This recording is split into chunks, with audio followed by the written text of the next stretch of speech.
നല്ല മഴയാണ്.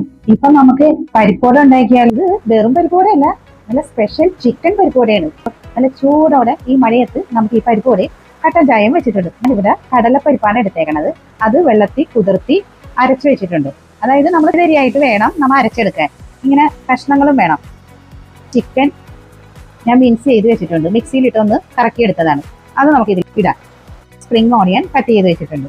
കുറച്ച് ചില്ലി ഫ്ലേക്സ്, കുറച്ച് ഉപ്പും, ഇതെല്ലാം കൂടി കുഴച്ചെടുക്കാം. ചട്ടിയിലേക്ക് ഒഴിക്കും.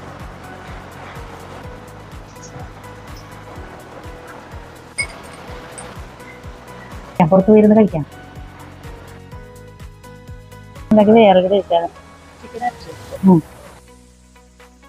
എങ്ങനെയുണ്ട്? നല്ല അടിപൊളിയായിട്ടുണ്ട്. നല്ല ടേസ്റ്റ് ഉണ്ട്. നല്ല ക്രിസ്പി, മഴയത്ത് കഴിക്കാൻ പറ്റിയ സാധനം. ട്രൈ ചെയ്ത് നോക്കണേ. അടിപൊളി, സൂപ്പർ.